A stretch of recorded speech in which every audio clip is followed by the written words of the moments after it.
এটা হচ্ছে সেই কূপের পানি। এই পানিটা এতটাই স্বচ্ছ এবং পরিষ্কার পরিচ্ছন্নতা, যেটা একদম অতুলনীয়। বিসমিল্লাহ।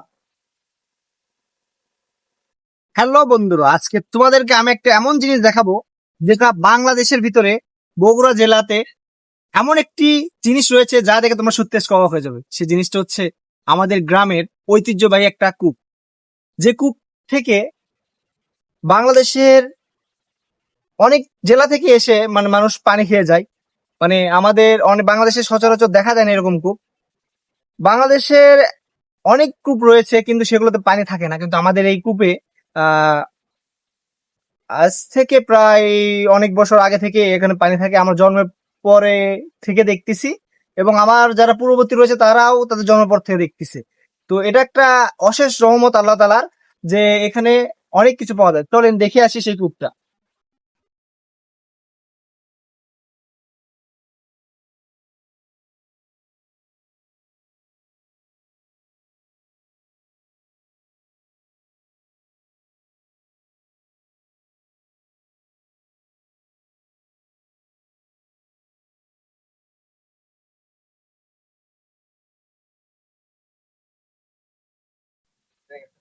এগুলো গান লাগিয়ে দিও লাও।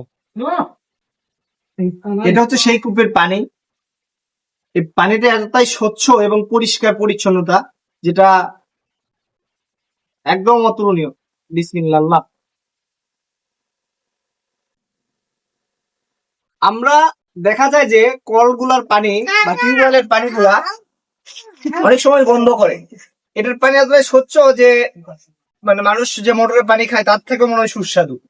আপনারা চাইলে এখানে এসে দেখে যাইতে পারেন। আপনারা চাইলে এখানে এসে দেখে যেতে পারেন। এটা মহাস্থানগড়ের উপর থেকে পশ্চিমে 5 কিলো, এবং বগুড়া শহর থেকে আসলে এদিকে 8-10 কিলোর মতো হয়। আহ এখানে বাগাবাড়ি স্ট্যান্ড নামে পরিচিত। আর একটা কথা এই কুয়া সম্পর্কে আপনাদেরকে শেয়ার করি। আমরা যখন ছোট ছিলাম তখন এই কুয়ার ভিতরে একটা কি যেন কে ফেলে দিয়েছিল, পানি প্রচুর গন্ধ করতেছিল। তো আমরা গ্রামবাসীরা সবাই মিলে এই কুয়াটাতে মোটর লাগাইছিলাম।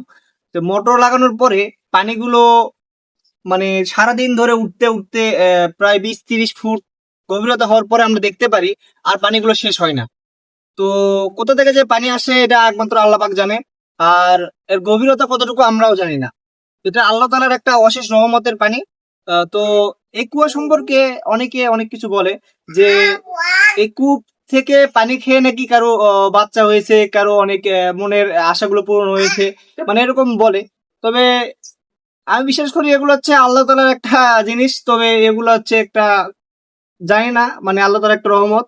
তো এই কুয়া সম্পর্কে আমি এইটুকু জানি যে কয়েকশো বছর আগে একটা একটা আমাদের গ্রামের যে প্রধান ছিল, ও এটা করে গেছে, খনন করে রাখছিল যাতে মহাস্থান যাওয়ার পথে অনেকজন যাতে পিপাসিত না হয়ে এই পানিগুলো খায়। আল্লাহ তাআলা তার মনের আশাটা পূরণ করে দিয়ে হয়তো কোনো একটা রহমত দান করেছে। তো আমি বলবো যে আপনারা চাইলে দেখতে পারেন। মহাস্থান থেকে পশ্চিমে 5 কিলো গড়ের উপর থেকে আসতে হবে, আর তো অথবা বগুড়া শহর থেকে এদিকে 8-10 কিলোর মতো হয়। এটা হচ্ছে বাগাবাড়ি মোড় স্ট্যান্ড। আপনারা চাইলে এসে দেখে যাইতে পারেন।